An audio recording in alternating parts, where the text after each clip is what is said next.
I know that in one of your videos you covered how to find investment properties. I could not pinpoint that video. Can you either let me know the title or tell me how you go about finding properties? Yes. So I would say that when it comes to finding and purchasing rental properties in any area, I would say that the best way to do it is have multiple streams of deal flow.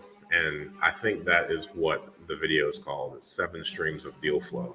And just like, you hear these financial gurus say that it's always best to have 7 streams of income, I would say it's just as imperative to have about 7 streams of deal flow. I don't remember them all off the top of the head, but there are so many different ways to find deals in real estate. A friend of mine, regularly goes through obituaries on a daily basis and researches the people that are featured in those obituaries to see if he can get on any head start on anything in probate courts. I mean, realtors, wholesalers, just off market deals via word of mouth.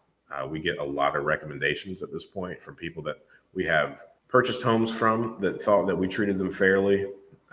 They recommend us to other people that they know that are looking to sell homes. Our contractors are out there advocating for us. And when they come by someone, they often give our information out. We've got one under contract that falls under that umbrella now, and I'm super thankful for it. It's a really good property and a really good location. And then, so you could do some direct mail marketing. We don't do that as much as I would like. I would like to get better at this. Maybe in the future, that could be our next hire, is somebody that is just doing a bunch of direct mail marketing and a bunch of text messages to a particular area that we're looking to acquire more homes in, get pinpointed in that way.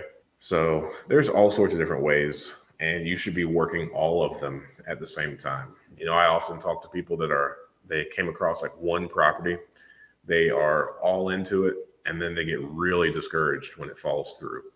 We have had very unexpectedly 3 deals fall through in the past week and a half. And 2 of those, I was convinced that we were going to close today. However, when it got down to time, for one reason or another, it just didn't occur.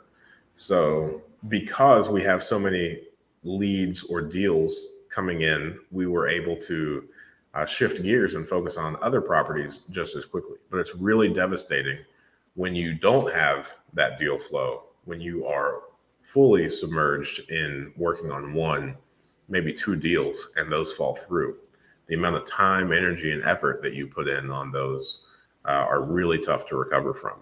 So having the most amount of leads come in is always best. It's kind of just like a numbers game. Like in sales, they teach you, to always have things coming in your funnel, and for every 100 people you talk to, expect to maybe get 5 to 10 actual sales. And I would say that real estate investing is no different. For every 100 deals that come your way, you might buy 10 of them. But to keep that funnel of 100 full and coming towards you is always best. Thanks for watching that clip. I thought that was a good question. And I think you can ask good questions too. Join us every Friday morning at 8 a.m. Eastern Standard Time for a live stream Q&A where we answer plenty of questions just like this one. In the meantime, consider subscribing to the channel if you want more of this content.